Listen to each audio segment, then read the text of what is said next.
दो आदमी आपस में बात कर रहे थे। चलते चलते वे किसी कुंड के पास में आए। तो पहले आदमी ने दूसरे आदमी को कहा, मालूम है ये कुंड जो है ना, ये अमृत कुंड है। तो दूसरे आदमी ने कहा, अच्छा तो कूद के दिखाओ, मतलब उस कुंड में कूद के दिखाओ। क्यों? अगर वो अमृत कुंड है तो जीवन ही देगा, मारेगा नहीं, बराबर है। लेकिन वो कूदा नहीं आदमी। तो दूसरे आदमी ने कहा, यदि ये अमृत कुंड होता तो तुझे वैसा विश्वास भी होना चाहिए था। बिना विश्वास के तुम ये बात कर रहे हो, इसका मतलब तुम्हें ही स्वयं को इसके ऊपर शंका है, तुम औरों को कैसे प्रभावित करोगे। समझ में आ रहा है? उदाहरण क्यों दिया? उदाहरण इसलिए दे रहा हूं कि हम कहते हैं मोक्ष मार्ग ही सर्व सुखमय है, भेद विज्ञान के बल पर ही सिद्ध अवस्था प्राप्त होती है, सिद्ध ही सुखी है, अनंत भगवान ही सुखी है, पंच परमेश्वरी ही सुखी है। लेकिन हम उस कुंड में कूदना ही नहीं चाहते। हम कहते हैं पहले आप, लेकिन स्वयं वहां पर आगे बढ़ने का हम पुरुषार्थ नहीं करते। समझ में आ रहा है? जैसे अभक्ष का त्याग करना है, अभक्ष के त्याग के बिना हमारा जैनाचार सुरक्षित ही नहीं होगा। जैनाचार ही सुरक्षित नहीं तो स्वाध्याय करना सार्थक नहीं। स्वाध्याय ही नहीं होगा तो फिर साधना कैसे होगी, अर्थात ध्यान किसका करेंगे। प्रश्न बहुत मार्मिक है कि हमको आखिर तत्व निर्णय क्यों नहीं हो रहा है। तो उसका समाधान इस उदाहरण के माध्यम से सिद्ध हो रहा है कि हम कह तो रहे हैं लेकिन श्रद्धा नहीं कर रहे हैं। और इसलिए अनंत पुरुषार्थ की जरूरत होती है एक श्रद्धान करने के लिए। पूरे विश्व जिसमें आनंद मान बैठा है, वहां पर आनंद नहीं है, ऐसा निर्णय करने के लिए बहुत बल लगता है। इसको यूं कहो, क्रांति करनी पड़ती है। और ये क्रांति ही परिवर्तन कराएगी। परिवर्तन किसका? हमारे श्रद्धान का, विपरीत अभिनिवेश का, जो पर पदार्थ में लट्टू होकर बैठी है, जो शरीर, स्त्री, पुत्र, मकान, जमीन, जायदाद, गाड़ी, बंगला, जुमला सब में आनंद कर रही है, पद प्रतिष्ठा में वो एकदम रम गई है। उसको वहां से हटाकर स्वभाव की तरफ ढालना, इसमें महापुरुषार्थ लगता है, क्रांति करनी पड़ेगी। हमारी चर्चा विशेष ज्ञेय तत्व प्रज्ञापन अधिकार के अंतिम गाथा 144 नंबर की गाथा इसमें चल रही है। प्रकरण चल रहा है काल द्रव्य भी अप्रदेशी भी क्यों ना हो कहा जा रहा है, लेकिन उसका एक प्रदेश तो होता ही है। एक प्रदेश के बिना काल द्रव्य की सिद्धि हो ही नहीं यार, किसी पदार्थ की सिद्धि संभव ही नहीं है। तो उस पदार्थ का प्रदेश होना ही चाहिए। आप सबको ज्ञात होगा, जब भी हम कोई कथन करते हैं उसमें से 4 प्रश्न खड़े होते हैं। जैसे मैंने कहा आप सबको आना है, तो प्रश्न पहला क्यों आना है, बराबर। क्यों आना है मतलब ये हम कहेंगे भाई एक द्रव्य मतलब विधान का कार्यक्रम है, ठीक है। कहाँ आना है, क्षेत्र, अर्थात लोकेशन भी मालूम चाहिए, क्षेत्र जरूरी है। कब आना है, कालात्मक बात है, बराबर। और विधान में क्या होने वाला है, क्या विशेषता होगी, भाव। समझ में आ रहा है क्या? तो ये जरूर, ये 4 चीजें हुए बिना हमारा कथन संपूर्ण नहीं है। उसी प्रकार वस्तु में भी चार चीजें हुए बिना वस्तु पूर्ण हो ही नहीं सकती। ओके, वस्तु का कोई ना कोई द्रव्य होना है, वस्तु का कोई ना कोई क्षेत्र होता है, वस्तु का कोई ना कोई काल होना चाहिए, और वस्तु भाव से युक्त होनी ही चाहिए। समझ में आ रहा है क्या? लिंक रीसेंड करेंगे क्या अपने ग्रुप पर?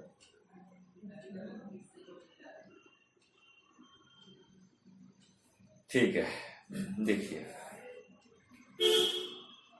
आगे बढ़ना है। तो हमारी चर्चा कल 144 नंबर की गाथा पर आ रुकी थी। अपन गाथा का पाठ करते एक बार और फिर आगे बढ़ते हैं। देखो क्या कह रहे हैं। पेज नंबर है 230। जस्सन संति पदेसा पदेश में तम तच्चदोणादुम सुन्नम णाणम तमत् सुन्नम जानतमत्थम अथंतर भूतमाथिदो। जिस अर्थ का इस लोक में ना एक भी परदेश हो, वह शून्य ही है जगत में परदेश बिन ना अर्थ हो। क्या कहा? प्रदेश के बिना अर्थ संभव नहीं है कि नहीं?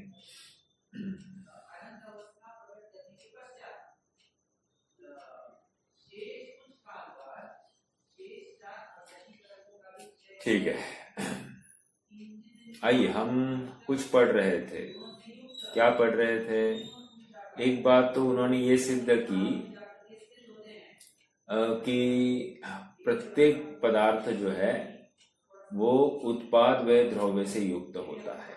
एक, अब यहाँ पर ये कह रहे हैं ये जो वृत्ति है ये वृत्तिमान के आश्रित होती ही होती है, और यदि हम उसका प्रदेश नहीं मानेंगे तो क्या तकलीफ आएगी? वो वस्तु ही पूर्ण नहीं होगी। वस्तु पूर्ण नहीं होगी तो उसकी सिद्धि, वस्तु शून्य हो जाएगी, शून्य, और शून्य वस्तु हो गई अर्थात वस्तु ही नहीं है, तो हम चर्चा काय की कर रहे हैं। समझ में आ रहा है? देखो हम 231 पर कहा थे अपन, किसी को याद है क्या? 231 पर ही बात करनी थी ना, बराबर 231 पहले पैराग्राफ से बात करनी है। यदि यह कहा जाए कि वृत्तिमान के बिना ही वृत्ति हो सकती है, तर्क दिया जा रहा है वृत्तिमान के बिना वृत्ति हो सकती है, तो हम पूछते हैं कि अकेली वृत्ति उत्पाद व द्रव्य की एकता रूप कैसे हो सकती है? वृत्ति मतलब परिणाम, पर्याय, एक समय की अवस्था। उस अखंड अपना जो ऊर्ध्व प्रचय है, उस ऊर्ध्व प्रचय का एक अंश, उसको वृत्ति कह रहे हैं। ठीक है, तो क्या कह रहे हैं? फिर से हम पूछते हैं कि अकेली वृत्ति उत्पाद व द्रव्य की एकता रूप कैसे हो सकती? प्रश्न किया जा रहा है। मान लो द्रव्य नहीं है लेकिन परिणाम पाया जा रहा है, उत्पाद व द्रव्य का परिणाम पाया जा रहा है, तो कह रही है उत्पाद व द्रव्य का परिणाम पाया जा रहा है, वो उत्पाद किसके आधार से है और नाश किसका है ये तो बोलो, और ध्रुवपना किसका है यही सिद्ध नहीं हो रहा है, तो आप ये घटित कहां पर कर रहे हो?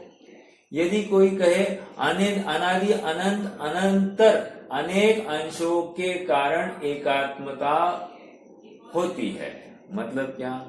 अनादि अनंत ऐसी श्रृंखला है, उत्पाद व ध्रुव, उत्पाद व ध्रुव, उत्पाद व ध्रुव, ऐसी श्रृंखला है। ठीक है, हाँ, अनंतर बिना रुकावट के ऐसा ही उत्पाद व ध्रुव दिखाई दे रहा है। ठीक है, तो हाँ, अनेक अंशों के कारण एकात्मकता है, इसलिए पूर्व पूर्व के अंशों का नाश होता है, उत्तर उत्तर अंशों का उत्पाद होता है, और एकात्मकता रूप द्रव्य रहता है। इस प्रकार अकेली वृत्ति भी उत्पाद व द्रव्य की एक रूपता हो सकती है, ऐसा सामने वाले ने तर्क दिया है, जो कि योग्य नहीं है। अब यहाँ पर आचार्य देव उसके तर्क का खंडन करेंगे। क्या तर्क दिया है सामने वाले ने भाई?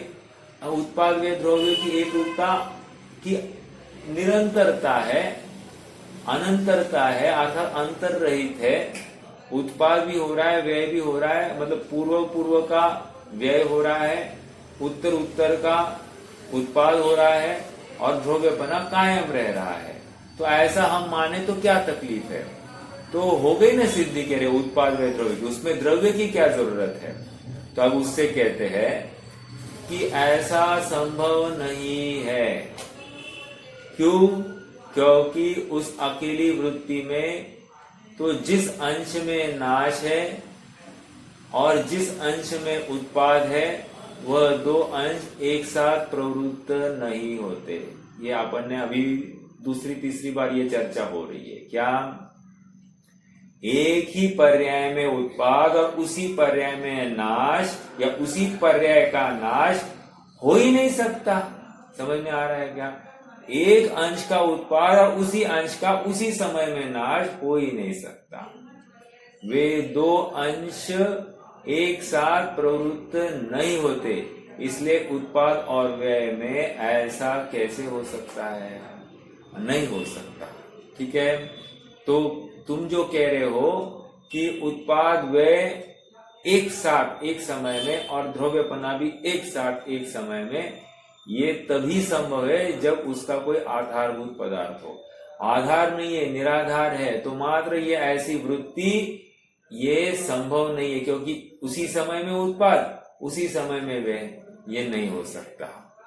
हाँ, नष्ट अंश के अब दूसरा तर्क दे रहे हैं। नष्ट अंश के सर्वथा अस्त होने से और उत्पन्न होने वाले अंश अपने स्वरूप को प्राप्त न होने से नाश और उत्पाद की एकता में रहने वाला द्रव्य कैसे हो सकता है? फिर से, नष्ट अंश के सर्वथा अस्त होने से, जो नष्ट हो गया है उसका अभी सर्वथा अभाव हो गया, नाश ही हो गया है, नाश हो गया, और उत्पन्न होने वाले अंश अपने स्वरूप को प्राप्त न हुआ। उत्पन्न हुआ है, कहां से उत्पन्न हुआ है? तो स्वरूप के बिना ही उत्पत्ति हो गई है, बिना बेस की उत्पत्ति हो गई है। हाँ, तो देखो, बिना वृक्ष का कोई फल मिल जाए, ऐसा हो सकता है क्या? कह रहे ऐसी बात है यहाँ पर, मतलब फल तो मिला है लेकिन उसका आधारभूत वृक्ष नहीं है। उसी प्रकार यहाँ पर द्रव्य नहीं है और उत्पाद हो गया है, तो कह रहे ऐसा संभव ही नहीं है। उत्पाद की एकता में रहने वाला द्रव्य कैसे हो सकता है? और उसमें वो ध्रुवपना नहीं रह सकता। ऐसा होने पर त्रिलक्षणता नष्ट हो जाती है, अर्थात एक वृत्ति में त्रिलक्षणता संभव नहीं दिखती है, क्योंकि उसका आधारभूत कोई ना कोई पदार्थ होना ही चाहिए, और तुम आधारभूत पदार्थ मानने से इनकार कर रहे हो। ऐसा होने से त्रिलक्षणता नष्ट हो जाती है और बौद्ध मत सम्मत क्षणभंग उल्लसित हो उठता है। क्या कह रहे हैं? बौद्ध मत यही तो मान रहा है। क्या मान रहा है? सर्वम क्षणिकम, सब नाश हो रहा है, सब नाश हो रहा है, सब नाश हो रहा है। तो ये नाश हो रहा है, ये इतना सुनकर क्या तकलीफ हो रही है? मेरा प्रश्न है, ये सब नाश होने वाला है, ये जिसको पता चला वो क्या करेगा? मान लो, देखो, ये घर मकान आदि इनका अभाव होने वाला, ये तो हम स्वीकार कर रहे हैं, लेकिन आत्मा की अभी यहाँ पर एक द्रव्य की पर्याय की बात चल रही है। तो सर्वम क्षणिकम कहकर मेरे आत्मा की एक पर्याय का सर्वथा नाश होने वाला है, तो उसके नाश में पूरे द्रव्य के नाश का प्रसंग आता है। एक बात तो ये, तो फिर मैं इतना उद्यम क्यों करूं? अगर वो पर्याय प्रयास क्यों करेगी जब उसका अभाव होने वाला है? अर्थात पुरुषार्थ ही नहीं करेगी, नेगेटिविटी आ जाती है, उसको वो उत्साह ही नहीं आता है कि मैं कुछ करूं। अरे अब ना मरना ही है, तो अब करना क्या है? फिर वो पर्याय स्वयं कह रही है मुझे अगले समय मरना है, कुछ भोगना नहीं, तो मैं क्यों करूं और किसके लिए करूं, ये प्रश्न खड़ा होता है। इसलिए हाँ, नेगेटिविटी आ जाती है। तो ये सर्वम क्षणिकम, ऐसा जो बौद्ध मत का सम्मत क्षणभंग उल्लसित हो उठता है, नित्य द्रव्य अस्त हो जाता है और क्षणध्वंसी भाव उत्पन्न होता है।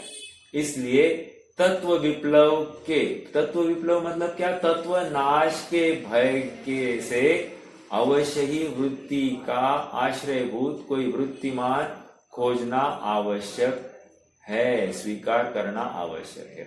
कह तत्व का विप्लव का प्रसंग आ रहा है, इसलिए पहले इस वृत्ति का आश्रयभूत कोई वृत्तिमान खोजना ही पड़ेगा मतलब ज्ञान में उसका ज्ञान करना पड़ेगा, और कुछ नहीं, कोई जाकर ढूंढना नहीं है टॉर्च लेकर, ज्ञान में उसका निर्णय करना है।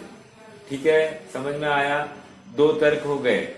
पहला तर्क, एक तर्क हो गया। क्या कह रहा है वो, सामने वाला कह रहा है कि उत्पाद व द्रव्य ये परिणाम है, एक ही समय में अनादिकाल से अनंत काल तक बिना रुके पाए जा रहे हैं, इसके लिए कोई द्रव्य का आधारभूतता की जरूरत नहीं है।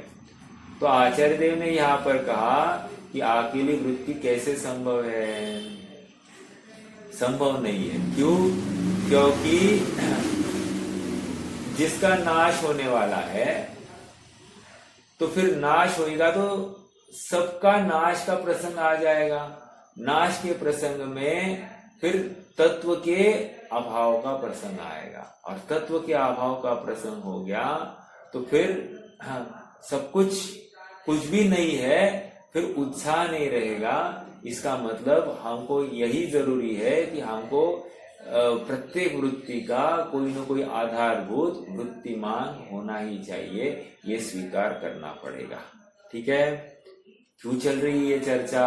ये चर्चा इसलिए चल रही है कि ज्ञेयों को हमको समझना है। आचार्य देव ने काल द्रव्य को ज्ञेय के रूप में खड़ा करके फिर से हमको हमारी वस्तु का ही ज्ञान कराया है।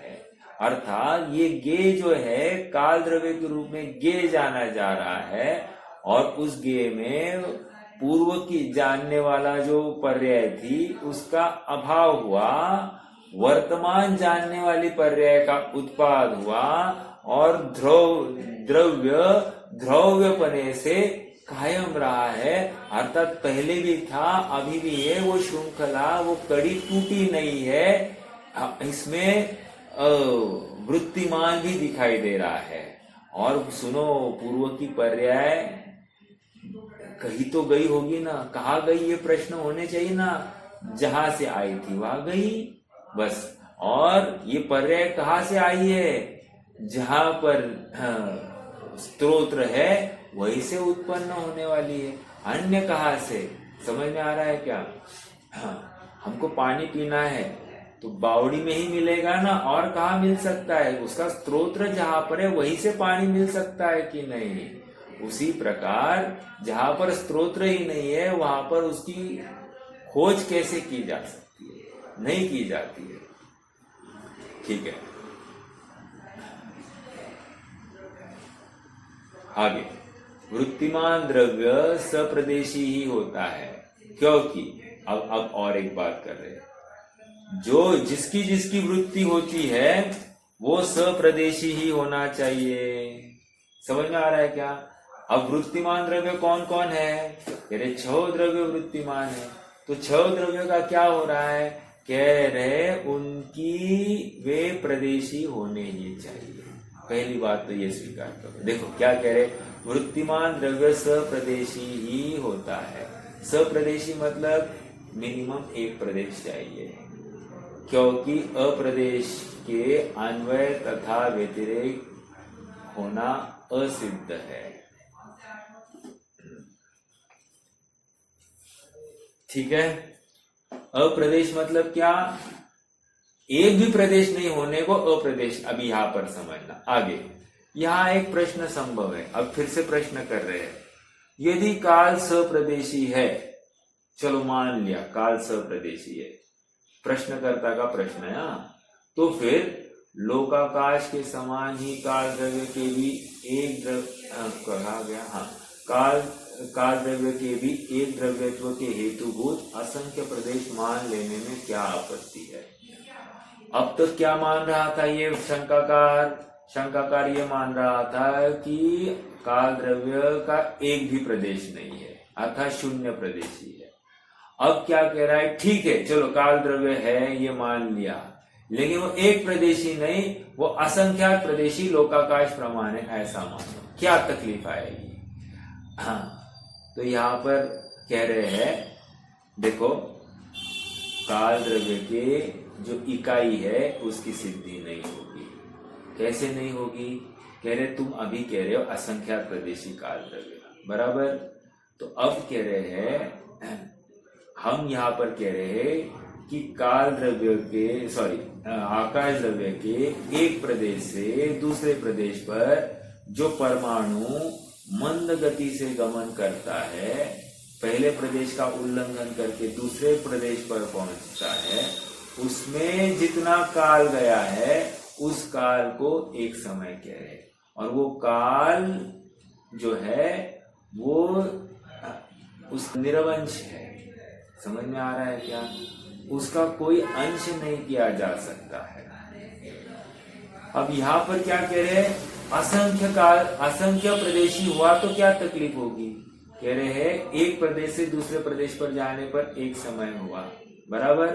तो अब मान लो असंख्यात प्रदेशी काल है, तो इस परमाणु को असंख्यात प्रदेश गमन करने में कितना समय लगता, कह रहे असंख्यात समय लगते। अब प्रश्न फिर से ये खड़ा हो रहा है, अगर असंख्यात समय लगते तो एक प्रदेश पर एक समय, तो असंख्यात प्रदेशों पर असंख्यात समय, तो फिर काल द्रव्य की इकाई क्या होती, काल द्रव्य की इकाई अपन काउंट ही नहीं कर सकते थे। ये काल द्रव्य की इकाई एक समय है, ये एक परमाणु पहले प्रदेश से दूसरे प्रदेश पर जाने में सिद्ध हो गई, लेकिन असंख्यात प्रदेशों में जाने के बाद में एक काल द्रव्य की अवस्था हो गई, ऐसा माना जाता तो कितनी तकलीफ होती, कितनी अव्यवस्था होती। अर्थात असंख्यात प्रदेशों में उस परमाणु को गमन करना पड़ता, तब जाकर एक काल का यूनिट हो गया, ऐसा कहने में आता। समझ में आ रहा है, जो कि तर्क संगत नहीं है। इसलिए भलाई इसी में है कि काल द्रव्य को एक प्रदेशी ही माना जाए, ठीक है, असंख्यात प्रदेशी नहीं। देखो पढ़ते हैं, यहाँ एक प्रश्न संभव है कि काल द्रव्य सप्रदेशी है, तो फिर लोकाकाश के समान ही काल द्रव्य के भी एक द्रव्यत्व के हेतुभूत असंख्य प्रदेश मान लेने में क्या आपत्ति है। इसका समाधान यह है, देखो अभी समाधान कर रहे हैं। इसका समाधान यह है कि ऐसा मानने पर पर्याय समय प्रसिद्ध नहीं है होता। क्या, पर्याय समय प्रसिद्ध नहीं होता। पर्याय मतलब वो अवस्था, काल द्रव्य की एक समय की एक अवस्था, वो समय जितनी है ये सिद्ध नहीं होगा। सब पकड़ में आ रहा है क्या। अर्थात कालाणु एक प्रदेश से दूसरे प्रदेश पर जाने में एक समय लगा है, तो उसका काउंट ही नहीं सिद्ध होगा ना, ये कह रहे हैं। यदि असंख्यात प्रदेशी मानेंगे तो एक परमाणु को एक प्रदेश से दूसरे प्रदेश पर जाने में जो समय लगा है वो एक समय था, तो उसकी सिद्धि होगी ही नहीं। समझ में आ रहा है क्या। इसलिए काल द्रव्य के असंख्य प्रदेश मानना योग्य नहीं। परमाणु के द्वारा मंद गति से आकाश के एक प्रदेश का उल्लंघन करने के आधार पर काल द्रव्य की समय नामक पर्याय मानी जाती है। द्रव्य समय अर्थात काल पदार्थ लोकाकाश के बराबर असंख्य प्रदेश वाला एक द्रव्य हो तो परमाणु के द्वारा उसका एक प्रदेश उल्लंघित होने पर पर्याय समय की सिद्धि कैसे होगी, प्रश्न किया है। मतलब परमाणु ने आकाश का एक प्रदेश से दूसरे प्रदेश पर गया तो कितना समय लगाया, तो कहना पड़ता अगर काल द्रव्य के असंख्यात प्रदेशी काल द्रव्य होता तो एक प्रदेश से दूसरे प्रदेश पर जो परमाणु गया उसको कितना समय लगा, तो असंख्यात एक, मान लो असंख्यात प्रदेश गमन करता तो एक समय हुआ, ऐसा कहने में आता। तो एक प्रदेश से दूसरे प्रदेश पर जाने में कितना काल लग गया, अर्थात उसका अंश खड़ा हो जाता, तो वो अखंड काल द्रव्य का भी अंश हो जाता। ये बात सिद्ध हो रही है। इसलिए काल द्रव्य एक प्रदेशी ही है, ये मानना तर्क संगत है, युक्ति संगत है। असंख्यात प्रदेशी लोकाकाश प्रमाण नहीं हो सकता है। एक बात तो ये हो गई। आगे चलकर और एक तर्क देने वाले हैं, मैं अभी दे देता हूं। मान लो काल द्रव्य हमको इस स्वाध्याय करने के लिए कितना समय लगा, 1 घंटा, राइट। तो 1 घंटे को व्याप्त करने के लिए कितने प्रदेश चाहिए, प्रश्न इतना ही है।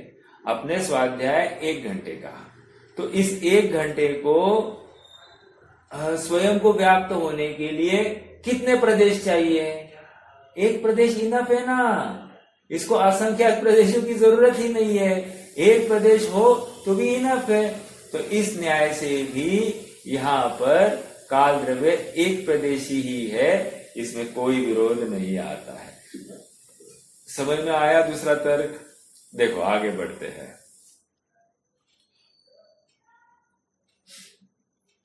देखो, यदि कोई ऐसा कहे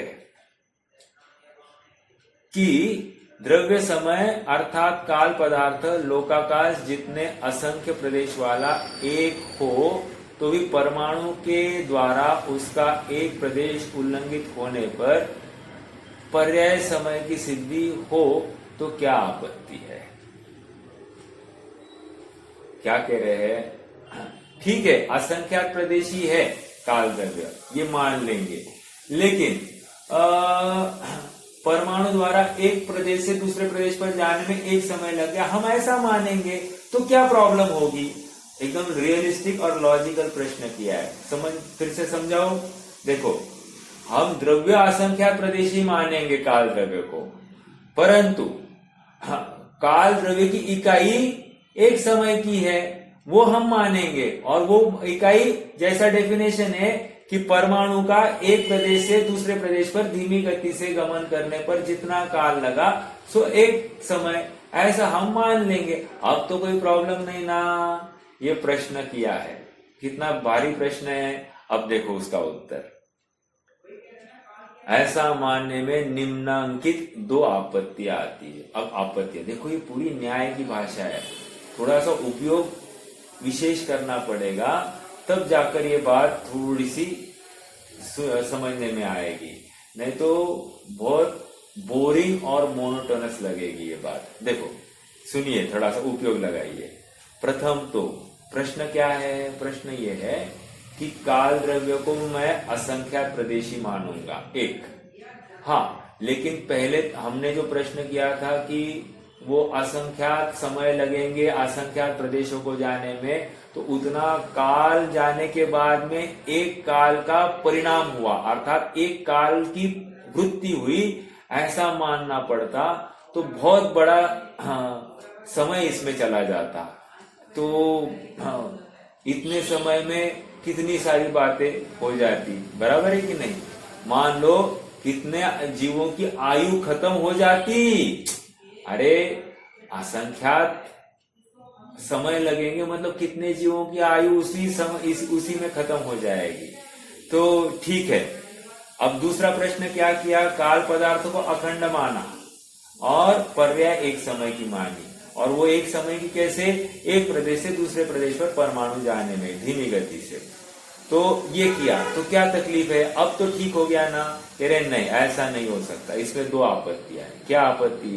प्रथम तो द्रव्य के एक प्रदेश की परिणति को संपूर्ण द्रव्य की परिणति मानने का प्रसंग आता। क्या कहा?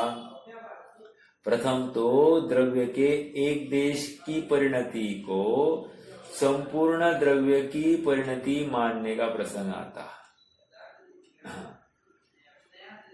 मतलब कह रहे हैं इस क्षेत्र पर कोई परिणाम हो रहा है और इस क्षेत्र पर भी कोई परिणाम हो रहा है, तो कह रहे हैं अब ये परिणाम काल द्रव्य पर पूरी जगह पर हो रहा है या ये परिणाम हो रहा है।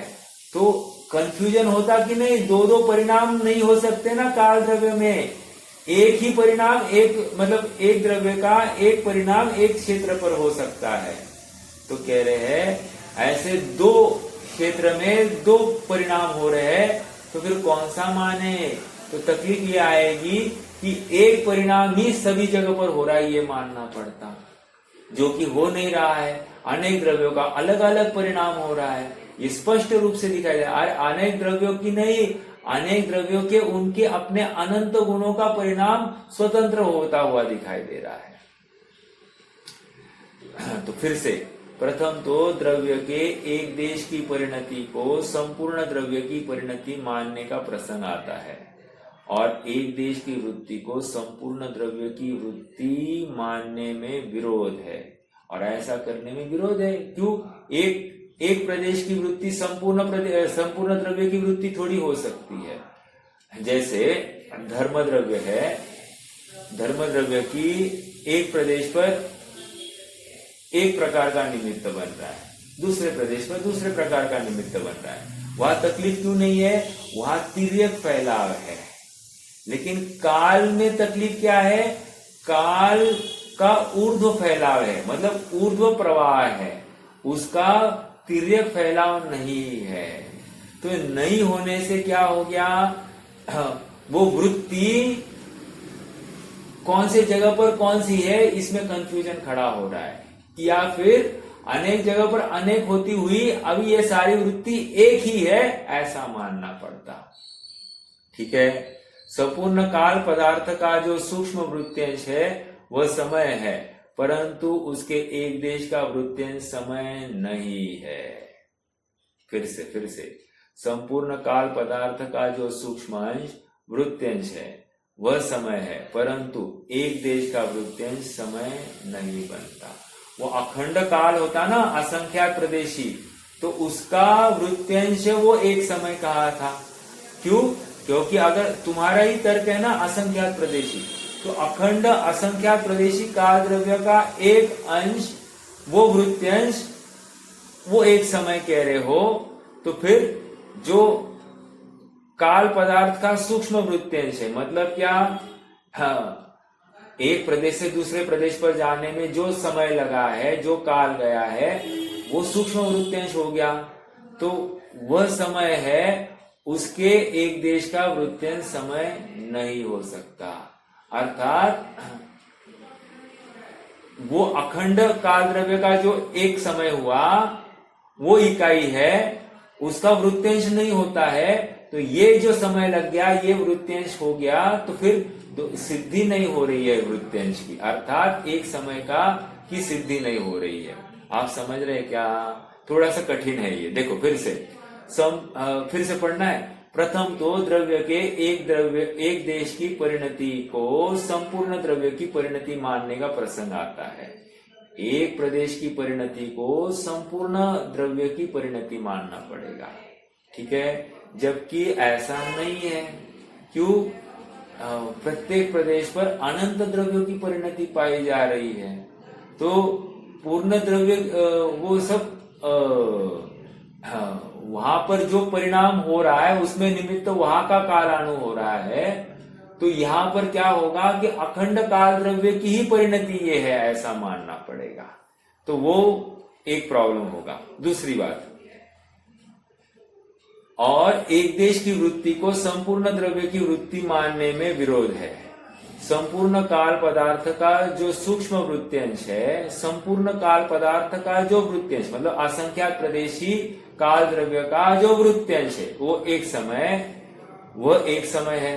ठीक है, उसके एक देश का वृत्यांश समय नहीं है। अभी वो अखंड काल द्रव्य का एक देश मतलब क्या, एक प्रदेश, उसका वृत्यांश समय नहीं बन सकता। क्यों? ऑलरेडी असंख्यात प्रदेशी का एक समय ऐसा हमने वृत्ति मानी है। तो फिर असंख्यात प्रदेश के एक देश का परिणाम हम क्या कहेंगे, उसका कुछ कहना ही नहीं बनेगा। तो इसलिए यह तकलीफ आ रही है, असंख्यात प्रदेशी काल द्रव्य एक ऐसा मानने में यह तकलीफ। पहली तकलीफ समझ में आई। अब ये बहुत बड़ी बात आ गई। क्या कह रहे हैं, तिर्यक प्रत्यय को ऊर्ध्व प्रत्यय का प्रसंग आता। किसी को समझ में आ रहा है क्या, तिर्यक प्रत्यय को ऊर्ध्व प्रत्यय का प्रसंग आता? कोई कुछ किसी के पास में ऐसा लग रहा है, मतलब आपको क्या लग रहा है, तिर्यक प्रत्यय को ऊर्ध्व प्रत्यय का प्रसंग आता है? तो पांचों द्रव्य है। हाँ पांचों द्रव्य तिर्यक को प्रत्यय का। हाँ ठीक है। तो पांचों द्रव्य को प्रत्यय प्रति का प्रसंग आ जाएगा। वो काल द्रव्य जैसा कि उसका कार्य। हाँ मतलब प्रत्येक प्रदेश पर हर एक का कार्य अलग अलग हो जाएगा। नहीं।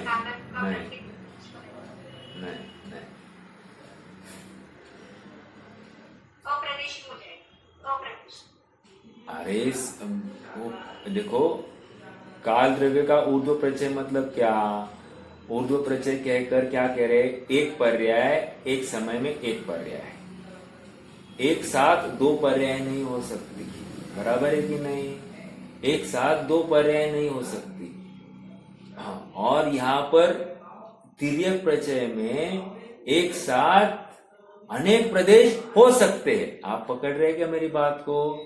तिर्यक प्रत्यय में एक साथ अनेक प्रदेश हो सकते हैं, लेकिन हाँ, काल ऊर्ध्व प्रत्यय में एक साथ एक ही पर्याय होती है, मतलब एक वृत्ति, फिर दूसरे समय में दूसरी वृत्ति, तीसरे समय में तीसरी वृत्ति, दो पर्याय एक साथ ओवरलैप नहीं करती है। यहाँ पर तिर्यक प्रत्यय में फिर ऐसे प्रदेशों का ओवरलैप हो रहा है, वो हमको स्वीकार नहीं होगा। फिर समझ में आ रहा है क्या? देखो पढ़ते फिर से यहाँ पर,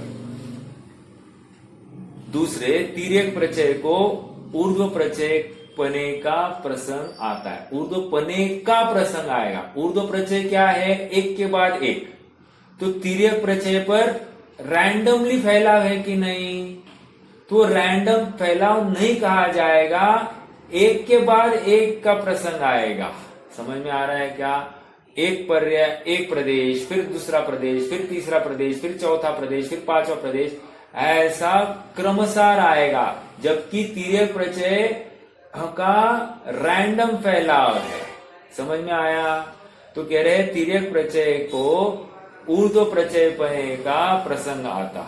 कब? जब काल द्रव्यों को अखंड एक प्रदेशी मतलब असंख्यात प्रदेशी एक माना जाता तो। ठीक है, हाँ। तात्पर्य यह है कि ऐसा मानने पर काल द्रव्य के प्रदेश में वर्ते, फिर दूसरे प्रदेश पर वर्ते, फिर तीसरे और फिर अन्य प्रदेश पर वर्ते, इस प्रकार का प्रसंग आता है, आपत्ति आती। इसलिए तिर्यक प्रत्यय को ऊर्ध्व प्रत्ययपना न मानने वालों को पहले से ही काल द्रव्य को प्रदेश मात्र निश्चित करना चाहिए, मानना चाहिए। हाँ बोलिए बोलिए। पांचों द्रव्य तिर्यक का प्रत्यय में है, तो उसके प्रत्येक प्रदेश की काला नहीं है ना, जैसे आकाश द्रव्य के काला।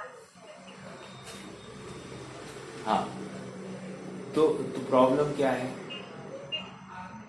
तिर्यक का प्रभाव में आ जाएगा, जैसे तिर्यक का प्रभाव।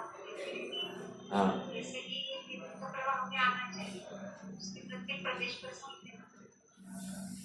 हाँ, लेकिन यहाँ बात क्या चल रही है, यहाँ बात ये चल रही है, यदि हम काल द्रव्य को एक प्रदेशी न मानकर असंख्यात प्रदेशी लोकाकाश प्रमाण मानेंगे तो क्या प्रॉब्लम है, ऐसा शंकाकार की शंका है।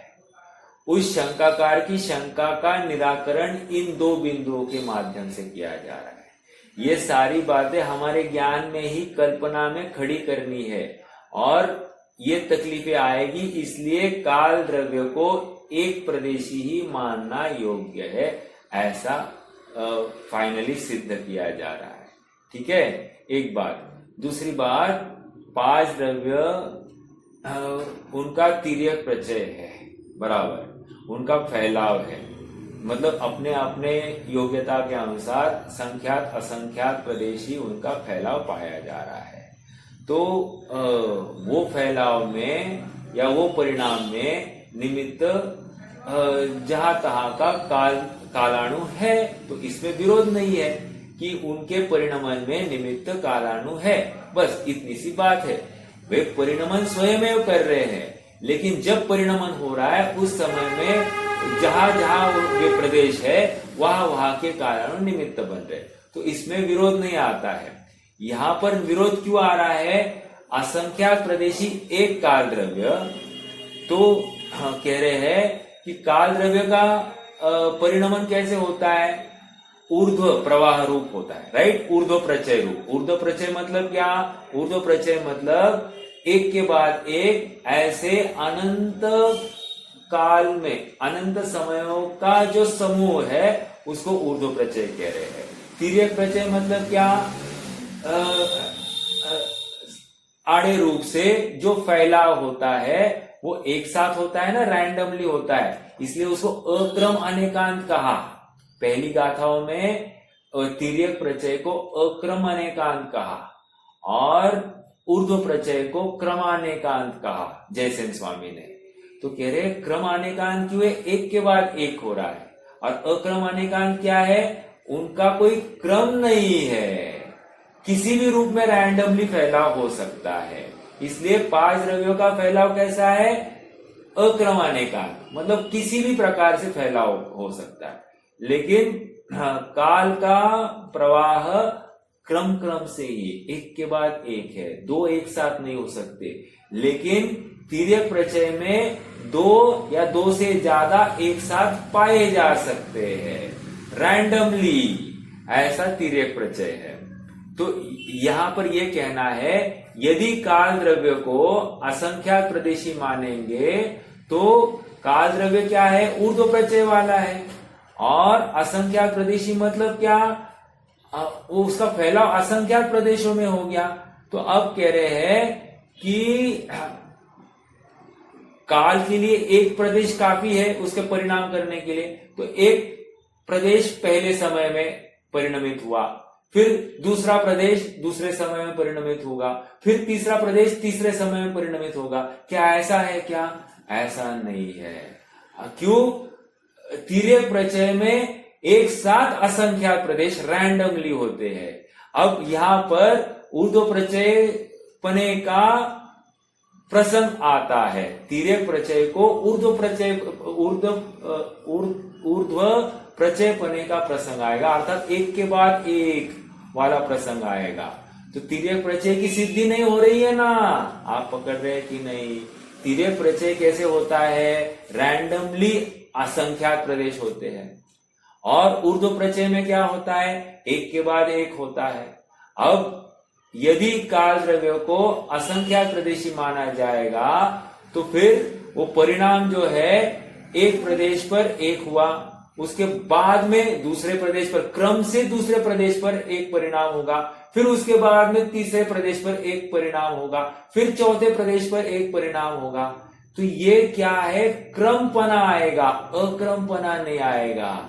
तिर्यक प्रचयपने में तकलीफ आएगी, काल द्रव्य के तिर्यक प्रचयपने में तकलीफ आती है। ठीक है, इसलिए वो बात बैठती नहीं है। फिर दूसरे प्रदेश में वर्ते, फिर अन्य प्रदेश में वर्ते, इस प्रकार का प्रसंग आता है, आपत्ति आती है। इसलिए तिर्यक प्रत्यय को ऊर्ध्व प्रत्ययपना न मानने वालों को पहले से ही काल द्रव्य के प्रदेश मात्र निश्चित करना चाहिए। ठीक है, ये प्रश्न किया था, तर्क दिए थे। हाँ, थोड़ी न्याय की भाषा आई है यहाँ पर। हाँ, ये अपने आप में समझने योग्य है। अपन ना एक बार स्वामी जी के अंश को भी पढ़ेंगे। उन्होंने लगभग यही बात रिपीट की है, लेकिन कुछ विशेष नवीन इजी भाषा में कुछ खुलासा है क्या, वो देखते हैं। देखिए पेज नंबर 234 पर आ जाइए, बीचों बीच। इस गाथा का भाव आध्यात्मिक पुरुष श्री कान्जी स्वामी इस प्रकार करते हैं। यदि यह माना जाए, देखो फिर से अपन रिवीजन कर रहे हैं। रिवीजन जरूरी है क्योंकि अपने को समझना है। यदि यह माना जाए कि पदार्थ के अनेक प्रदेश अथवा एक प्रदेश भी परमार्थ से नहीं है, पहले तो क्या अप्रदेशी मतलब 0 प्रदेश ऐसा कहा गया, तो क्या तकलीफ आएगी? तो उस पदार्थ का अस्तित्व ही नहीं रहता, अर्थात शून्य हो जाता है। सरल भाषा, प्रदेश नहीं तो शून्यपना सिद्ध हो गया। जहाँ अस्तित्व है वहां प्रदेश होना ही चाहिए। काल में उत्पाद व ध्रुव की एकता रूप अस्तित्व है, यह पूर्व गाथा में सिद्ध किया था। इसलिए यह संभव नहीं है कि द्रव्य प्रदेश रहित हो। ये न्याय समझ में आया। आगे प्रश्न आवी, अकेली समय अवस्था रूप परिणति को मानो, वृत्तिमान कालाणु पदार्थ को मानने की क्या आवश्यकता? अब किसी ने प्रश्न किया कि आप खाली समय है ये मानो, उत्पाद वे मानो, नवीन पर्याय है पुरानी पर्याय नाश्वरी ऐसा मानो, काल पदार्थ मत मानो। तो यहाँ पर इतना ही कह रहे हैं, समय रूप अवस्था ही काल द्रव्य हो ऐसा नहीं बन सकता, क्योंकि वो पर्यायवान के बिना नहीं हो सकती। उसका आधारभूत कुछ न कुछ चाहिए कि नहीं चाहिए? ठीक है, नहीं हो सकती। नई अवस्था का होना, पुरानी अवस्था का विनाशपना किसी के आधार बिना संभव नहीं है। इसलिए उत्पाद विनाश रूप वृत्तियां वृत्तिमान अर्थात कालाणु पदार्थ के आधार से ही संभव है, उसके बिना नहीं हो सकती। दूसरा प्रश्न समझ में आया। दूसरे प्रश्न में ये कहा, क्या ठीक है, हम पहले तो कहा कि भाई पहले कहा कि वो अप्रदेशी नहीं प्रदेशी ही है, प्रदेश का अस्तित्व हुए बिना काल द्रव्य की सिद्धि हो ही नहीं सकती।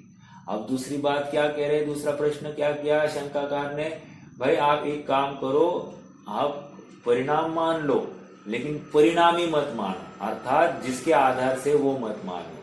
हमको तो परिणाम समझ में आ रहा है, ये स्वीकार है, अपरिणाम मतलब बाकी द्रव्य मत मानो। तो कह रहे परिणाम परिणामी के बिना होता ही नहीं, पर्यायवान के आधार से ही होती है। ठीक है, तो ये स्वीकार करना ही पड़ेगा। इसलिए उत्पाद विनाश रूप वृत्तियां वृत्तिमान कालाणु पदार्थ के आधार से ही संभव है। ठीक है, अब आगे काल प्रदेशी है, ये अभी हम मान लेते हैं, लेकिन काल प्रदेशी है तो वो असंख्यात प्रदेशी मानो, काल एक प्रदेशी मत मानो। असंख्यात प्रदेशी मानने में क्या तकलीफ है, ऐसा शंकाकार की शंका। ओके, अब देखो काल प्रदेशी है तो उससे एक द्रव्य का कारणभूत लोकाकाश तुल्य असंख्य प्रदेशी क्यों नहीं माने जाए? अर्थात काल द्रव्य को धर्मास्तिकाय व असंख्यात प्रदेशी एक द्रव्य क्यों नहीं मानना चाहिए? प्रश्न समझ में आया। अब उसका उत्तर, उक्त शंका का समाधान इस प्रकार है। देखो 3-4 प्रश्न यहाँ पर खड़े किए काल द्रव्य संबंधी। हमको कल किसी ने पूछा कि भाई काल द्रव्य है ही नहीं, तो हमारे पास ये तर्क चाहिए। ठीक है, एक बात वो सुनने योग्य होगा तो की बात है, और दूसरी बात काल द्रव्य को सिद्ध करके क्या करना चाहते हैं? काल द्रव्य भी ज्ञेय है, उसका ज्ञेय मेरे ज्ञान का विषय बन रहा है और मैं जान सकता हूं, इतनी सी बात है। ठीक है, और काल द्रव्य की सिद्धि किए बिना हमारा स्वाध्याय 1 घंटा का हो गया। कल हम मिले थे और भविष्य में हम मिलेंगे, ये सिद्धि की ही नहीं जा सकती। तो काल द्रव्य उत्पाद व द्रव्य रूप है एक, उसका कोई ना कोई प्रदेश होना चाहिए दो, और वो उत्पाद व द्रव्यपना किसी न किसी पदार्थ के आश्रित होता है, ये तो स्वीकार होता है। अब यहाँ पर तर्क अगला प्रश्न क्या किया है, असंख्यात प्रदेशी है। असंख्यात प्रदेशी में क्या तकलीफ? तो उक्त शंका का समाधान इस प्रकार है, तुम्हारी यह बात सत्य नहीं है। क्यों नहीं है? क्योंकि यदि काल द्रव्य असंख्यात प्रदेशी एक द्रव्य हो तो पर्याय समय निश्चित नहीं होता। पर्याय समय मतलब क्या? वो एक समय की इकाई वो नक्की नहीं कर सकेंगे। क्यों नहीं होता? इसलिए काल को असंख्यात प्रदेशी मानना योग्य नहीं है। एक परमाणु, अब कारण दे रहे, एक परमाणु एक प्रदेश मात्र कालाणु से नजदीक के दूसरे प्रदेश मात्र कालाणु तक मंद गति से जाए तब पर्याय समय निश्चित होता है। यह काल का माप की बात है। और यदि काल द्रव्य लोकाकाश तुल्य असंख्य प्रदेशी होवे तो पर्याय समय की सिद्धि नहीं होगी। तो ये कालाणु एक परमाणु एक प्रदेश से दूसरे प्रदेश पर गया है, उसमें कितना काल लगा ये बात सिद्ध ही नहीं होगी ना, अगर काल द्रव्य को असंख्यात प्रदेशी मानेंगे तो। ठीक है, अब आगे, धर्मास्तिकाय द्रव्य लोक प्रमाण है और उसकी पर्याय भी लोक प्रमाण है। अब देखो क्या कह रहे हैं, धर्मास्तिकाय जो द्रव्य है वो लोक प्रमाण है तो उसकी पर्याय भी लोक प्रमाण है, जबकि काल द्रव्य की पर्याय लोक प्रमाण कभी नहीं है। काल द्रव्य की पर्याय तो एक अंश अर्थात एक प्रदेश में पूरी होती है, इसलिए उस पर्याय का धारक काल द्रव्य असंख्यात प्रदेशी लोक प्रमाण द्रव्य सिद्ध नहीं होता। क्या कहा? जैसे 1 घंटा 2 घंटा 3 घंटा 4 घंटा हुआ है तो 4 घंटा का परिणाम हुआ है, उसके लिए असंख्यात प्रदेशों की जरूरत ही नहीं है ना, उसके लिए एक प्रदेश भी काफी है, ये कह रहे हैं। फिर से देखो, हाँ कहा गया काल की पर्याय तो एक अंश में पूरी होती है, इसलिए उस पर्याय का धारक काल द्रव्य असंख्यात प्रदेशी लोक प्रमाण द्रव्य सिद्ध नहीं होता, अपितु काल की पर्याय एक अंश अर्थात प्रदेश में है, इसलिए पर्यायवान काल द्रव्य भी एक अंश अर्थात प्रदेश में निश्चित होता है। अगर का उत्पाद व द्रव्य परिणाम एक प्रदेश में स्वीकार हो रहा है तो उस उत्पाद व द्रव्य परिणाम का आश्रयभूत जो पदार्थ है वो काल द्रव्य भी एक प्रदेशी है, इसमें इसको स्वीकार करने में क्या तकलीफ है? कोई तकलीफ नहीं है। इस प्रकार काल एक निश्चय द्रव्य है और वह प्रदेश मात्र है, यह निश्चित हुआ। आगे अभी कंक्लूजन आ रहा है, कंक्लूजन पढ़ना है, महत्वपूर्ण है या भी ये बातें। उक्त संपूर्ण कथन का सार यह है, अभी यूं कहिए कि पूरे 126 गाथा से लेकर 144 गाथा तक का जो प्रकरण है उसका भी कंक्लूजन यहाँ पर लिया जाएगा। उक्त संपूर्ण कथन का सार है यह है कि काल द्रव्य एक प्रदेशी द्रव्य है जिसे अप्रदेशी भी कहा जाता है। क्या कहा? एक प्रदेशी द्रव्य, उसी को अप्रदेशी कहा। ठीक है, अप्रदेशी मतलब प्रदेश नहीं, ऐसा नहीं समझना। ठीक है, एक को नहीं ऐसा कहा जाता है, ग्रामर। अनेक प्रदेशीपने के निषेध के लिए उसे अप्रदेशी कहा, किंतु कुछ लोगों ने उसे सचमुच ही अप्रदेशी मान लिया। यही कारण है कि यहाँ इस बात पर वजन दिया जा रहा है कि वह एक प्रदेशी है, प्रदेशों से पूर्णता रहित नहीं, इसलिए वह प्रदेशवान द्रव्य है, अप्रदेशी नहीं। न तो वह धर्म द्रव्य के समान असंख्यात प्रदेशी है और न ही एक प्रदेश रहित ही है। दोनों पॉसिबिलिटीज का निषेध हुआ। यहाँ एक प्रश्न यह संभव है कि विगत गाथाओं में तो काल द्रव्य को अप्रदेशी नास्तिकाय पूरी शक्ति लगाकर सिद्ध करते आए हैं, और अब उतने ही जोर से यह बात कही जा रही कि वह अप्रदेशी नहीं है, सप्रदेशी ही है। इसका कारण क्या? सप्रदेशी मतलब एटलीस्ट एक प्रदेश है, उसको सप्रदेश कह रहे हैं। ठीक है, अरे भाई बात यह है, काल द्रव्य मूलतः तो एक प्रदेशी ही है, न वो बहुप्रदेशी है, न वह और न प्रदेश रहित अप्रदेशी है। यदि काल द्रव्य अप्रदेशी नहीं है तो फिर, यदि काल द्रव्य अप्रदेशी कहा गया भाई, यदि काल द्रव्य अप्रदेशी नहीं है तो फिर उसे अप्रदेशी क्यों कहा जाता है? अप्रदेशी नहीं है तो अप्रदेशी क्यों? क्योंकि अभी क्या है ना, अप्रदेशी मतलब सप्रदेशी, एक द्रव्य, एक प्रदेशी।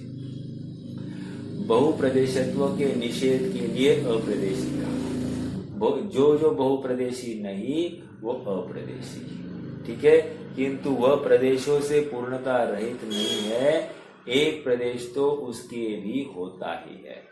इसमें अधिक विकल्प करने की आवश्यकता नहीं है, क्योंकि उक्त कथनों में परस्पर विरोध नहीं, मात्र विवक्षा भेद है। इस प्रकार यहाँ ज्ञेय तत्व प्रज्ञापन महाअधिकार में द्रव्य विशेष अधिकार समाप्त हुआ। ठीक है, अब एक मिनट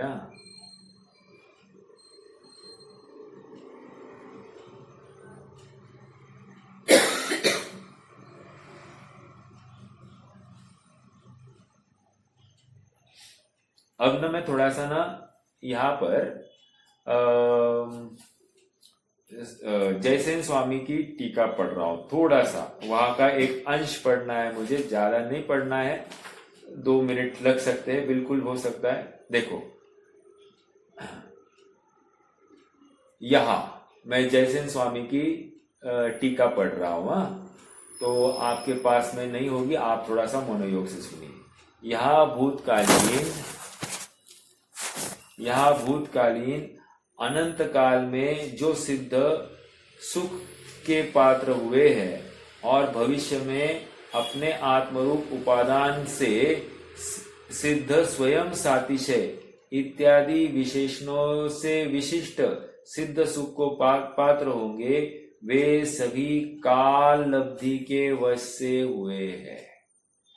अंडरलाइन द वर्ड काल लब्धि, मुझे आपसे प्रश्न करना था इसलिए मैंने ये पढ़ के दिखाया। फिर से, भूतकाल में जो अनंत सिद्ध हुए हैं एक, और भविष्य में जितने अनंत सिद्ध होने वाले हैं, तो और वे कैसे होंगे? विशिष्ट सुख संपन्न और पात्र होंगे।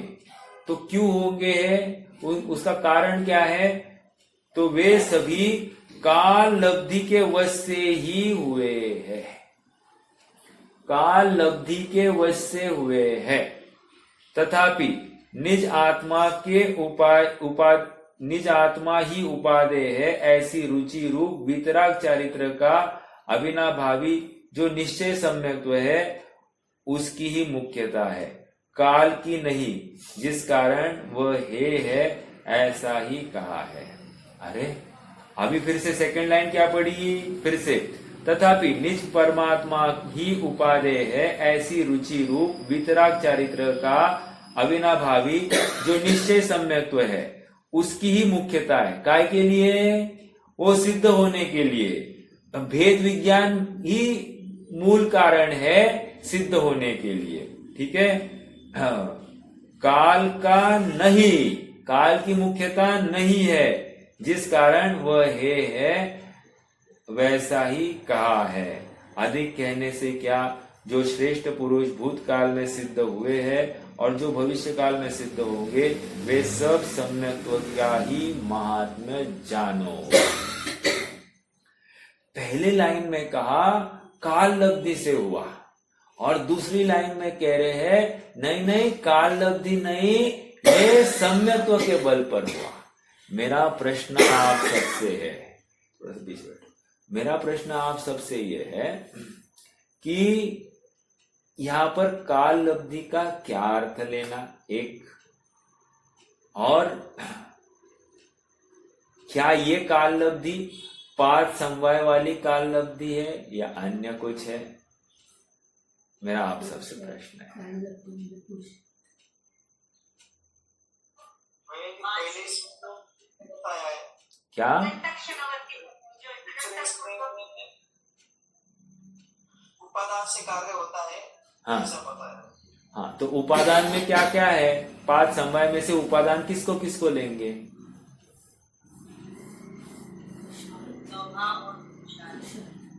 इतना ही है उपादान। मतलब वही समय पर जो जीव को हो रहा 5 समवाय के नाम बताओ मुझे, 5 समवाय के नाम। स्वभाव, पुरुषार्थ, होनहार,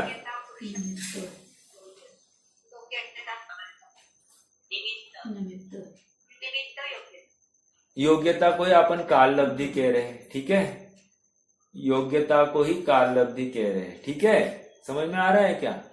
और निमित्त, इसमें से 4 होते हैं उपादान रूप और निमित्त होता है निमित्त रूप। आप पकड़ रहे हैं क्या, 5 समवाय को निमित्त उपादान में घटित करना है ना, तो 4 समवाय है उपादान और 1 समवाय है निमित्त। अब स्वभाव, पुरुषार्थ, होनहार, काल लब्धि और निमित्त, ये 5 है ना, इसमें से पहले 4 हो गए उपादान और निमित्त तो निमित्त ही है। अब मेरा फिर से प्रश्न है कि ये काल लब्धि जो आई 5 समवाय वाली, जिससे कार्य होता है, और यहां पर जो सिद्ध हुए हैं वे सभी काल लब्धि के वश से हुए हैं, ऐसा कह रहे हैं। तो दोनों काल लब्धि एक है या अलग है, पहला प्रश्न तो ये है। अनंत पूर्व क्षणवर्ती पर्याय नहीं, वहां पर वो बात नहीं करनी है। मेरा इतना ही प्रश्न है, ये काल लब्धि और ये काल लब्धि में क्या फर्क है, फिर अगर अलग है तो फर्क क्या है। काल की पर्याय है ना समय। हाँ, तो वो काल लब्धि जो है वो ये 5 समवाय वाली वो उपादान वाली है। हाँ, और ये काल की पर्याय समय हम इसकी बात कर रहे हैं। वो निमित्त है, उसको निमित्त में डालो। एक उदाहरण देता हूं तो आपको ये बात और अच्छे से समझ में आएगी। देखो, 6 महीने 8 समय में 608 जीव मोक्ष जाएंगे, बराबर है। 6 महीने 8 समय में 608 जीव ही मोक्ष जाएंगे, ठीक है। तो मोक्ष जाने का कारण क्या हो गया, वो 6 महीने 8 समय, राइट। कम ज्यादा क्यों नहीं जा रहे, 6 महीने 8 समय में इतने ही जाते हैं, बराबर। तो 6 महीना 8 समय, और सुनिए अगला, मोक्ष जाने वाले जीव 6 महीने 8 समय में इतने ही जाएंगे, 608 ही जाएंगे। मैं फिर से, 6 महीने 8 समय में 608 जीव जाएंगे, 608 जीव 6 महीने 8 समय में जाएंगे। दोनों स्टेटमेंट कर रहा हूं मैं। एक में 6 महीना की मुख्यता है और एक में 608 जीव अपनी उपादानगत योग्यता से 6 महीने 8 समय में जाएंगे। ये दूसरे स्टेटमेंट की योग्य बात है। तो कथन ऐसा ही है, कहीं कहीं काल लब्धि की मुख्यता, काल लब्धि मतलब बहिरंग काल, निमित्त की तरफ से हमने कह दिया कि इस क्या करे, 6 महीने में इतने ही जीव जाते, फिर 170 तीर्थंकर क्यों ना हो, 608 जीव ही जाएंगे। क्यों, काल की मुख्यता को लेकर हमने कथन किया, ठीक है। और सच्चा देखा जाए तो पुरुषार्थ भेद ज्ञान परक पुरुषार्थ इतने ही जीव करेंगे, यह ऐसा उपादान वाला ये है, ठीक है। तो काल लब्धि वो उपादानगत वाली है और ये काल लब्धि ये काल द्रव्य की पर्याय है, और वो काल लब्धि उस पर्टिकुलर जीव के उस पर्टिकुलर काल में होने वाले पुरुषार्थ को कहा जा रहा है। आप पकड़ रहे हैं क्या? उस पर्टिकुलर काल में होने वाला जो पुरुषार्थ है वो काल लब्धि है, अर्थात वो उसका टाइम, उसके उस द्रव्य के ऊर्ध्व प्रचय में उस पर्टिकुलर पॉइंट पर वो ही परिणाम दिखाई दे रहा है, वो काल लब्धि है, वो काल लब्धि। समझ में आया क्या? उस द्रव्य की एक माला इमेजिन कीजिए और यहां पर काल द्रव्य की एक माला है, ठीक है? तो ऐसे अलग अलग नहीं है, अपन ज्ञान में खड़ा कर रहे हैं। तो मान लो 10वां नंबर का यहाँ का मणि है और यहाँ पर 10वें नंबर की काल की पर्याय है। बराबर 10वें नंबर के मणि पर ये जीव पुरुषार्थ करता हुआ दिखाई दे रहा है और बराबर 10वें नंबर के मणि पर यहाँ पर काल द्रव्य का 10वां नंबर का मणि है, वो वहां पर खड़ा है इसके परिणमन में, निमित्त होने में। बस इतनी सी बात है। समझ में आ रहा है क्या? तो काल द्रव्य ने परिणमन नहीं कराया, मतलब इसको पुरुषार्थ नहीं कराया, ये जीव स्वयं पुरुषार्थ कर गया है और उस समय में ये काल द्रव्य वहां पर हाजिर है। ओके, ये इतनी सी बात थी। जयसेन स्वामी का ये अंश था, तो अपन करेंगे चर्चा। अब अगला अधिकार प्रारंभ होने वाला है, अपन कल उसके ऊपर और विचार करेंगे, ठीक है? ज्ञान ज्ञेय विभाग अधिकार, अभी यहां से लेकर 200 नंबर की गाथा तक ये विषय चलेगा, ठीक है? उसका क्या प्रयोजन है, क्या नहीं है, ये अपन कल और चर्चा करेंगे। यहाँ पहला अधिकार ज्ञान ज्ञेय तत्व प्रज्ञापन अधिकार और ये दूसरा उपाधिकार ज्ञेय तत्व, विशेष ज्ञेय तत्व प्रज्ञापन अधिकार। इसके माध्यम से पूरे ज्ञेयों की चर्चा कर दी, अर्थात किसको किसको तुझे जानना है ये नक्की किया। अब इसको क्लैरिटी नहीं आ रही है, इसके लिए आचार्य देव ने ये ज्ञान ज्ञेय विभाग अधिकार किया है, क्योंकि वो भेद नहीं कर रहा है ज्ञेयों को जानकर। ज्ञेयों को जानना ये समझ में आया, लेकिन ज्ञेयों को जानकर प्रयोजन परक अपना कार्य कैसे करना है ये नक्की नहीं कर पा रहा है, इसलिए अब ये आगे का भाव होगा। हाँ बोलिए भाभी जी।